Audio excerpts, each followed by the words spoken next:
വാർത്ത. പ്രിയപ്പെട്ടവരുടെ സ്ക്രീനുകളിൽ എന്നും ചിരി പടർത്തിയിരുന്ന ആ മുഖം ഇനി ഓർമ്മ മാത്രം. ലക്ഷക്കണക്കിന് ആരാധകരെ സാക്ഷിയാക്കി ശ്വേത എന്ന ആ 23 വയസ്സുകാരി യാത്രയായത് വിശ്വസിക്കാനാവാതെ വിറങ്ങലിച്ചു നിൽക്കുകയാണ് സോഷ്യൽ മീഡിയ. ഒരു നിമിഷത്തെ അശ്രദ്ധ അല്ലെങ്കിൽ വിധിയുടെ ക്രൂരമായ വിളയാട്ടം മഹാരാഷ്ട്രയെയും ഒപ്പം സോഷ്യൽ മീഡിയ ലോകത്തെയും ഒരുപോലെ നടുക്കിയ ആ വാർത്തയുടെ ഞെട്ടിക്കുന്ന വിവരങ്ങൾ ഇങ്ങനെയാണ്. മഹാരാഷ്ട്രയിലെ ഛത്രപതി സംഭാജി നഗറിൽ താമസിക്കുന്ന ശ്വേത ദീപക് സുർവാസെ എന്ന ഇൻഫ്ലുവൻസറാണ് മരണത്തിന് കീഴടങ്ങിയത്.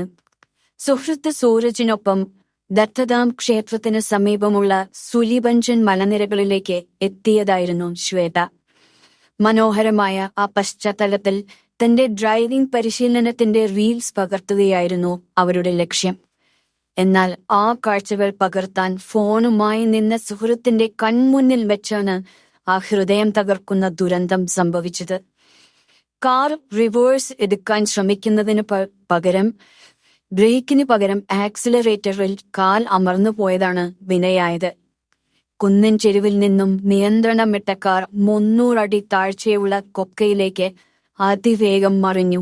ക്ലച്ചമർത്തോ ശ്വേത എന്ന് സുഹൃത്ത് നിലവിളിച്ചുകൊണ്ട് ഓടിയെത്തിയെങ്കിലും നിമിഷങ്ങൾക്കകം എല്ലാം അവസാനിച്ചിരുന്നു. 1 മണിക്കൂർ നീണ്ട രക്ഷാപ്രവർത്തനത്തിനൊടുവിലാണ് ശ്വേതയെ പുറത്തേക്കെടുക്കാനായത്. പക്ഷേ ആ വിലപ്പെട്ട ജീവൻ അപ്പോഴേക്കും പൊലിഞ്ഞു കഴിഞ്ഞിരുന്നു. ഇന്ന് ലൈക്കുകൾക്കും വ്യൂസിനും വേണ്ടി അപകടകരമായ ഇടങ്ങളിൽ റീൽസ് എടുക്കുന്നത് ഒരു ട്രെൻഡായി മാറുമ്പോൾ ശ്വേതയുടെ ഈ വിയോഗം നമ്മെ ഓർമ്മിപ്പിക്കുന്നത് ജീവിതത്തിന്റെ വിലയാണ്. ഒരൊറ്റ നിമിഷത്തെ ആവേശം ഒരായുസ്സിലെ കണ്ണീരായി മാറാതിരിക്കട്ടെ. ആധുനിക കാലത്തെ ഈ ഡിജിറ്റൽ ഭ്രമത്തിനിടയിൽ സ്വന്തം സുരക്ഷ മറന്നുപോകുന്നവർക്ക് വലിയ ഒരു പാഠമാണ് ഈ സംഭവം. ശ്വേതയ്ക്ക് ആദരാഞ്ജലികൾ അർപ്പിച്ചുകൊണ്ട് ആരാധകർ വിങ്ങുന്ന മനസ്സോടെ വിട ചൊല്ലുകയാണ്.